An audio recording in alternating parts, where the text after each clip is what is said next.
విశ్వాసం నీలో ఉన్నదా కొండ వెలిసిలో పడమంటే ఓకే అంటది అప్పాడే పప్ప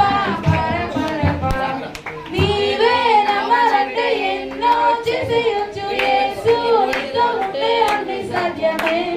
తీసే అవిశ్వాసం నాలో విశ్వాసం నీవు మెచ్చుకో అయ్యో దోమగారు మీరు నమ్మలేదు యేసుని మేము నమ్మినంతగా అయ్యో దోమగారు మీరు నమ్మలేదు యేసుని మేము నమ్మినంతగా పప్పా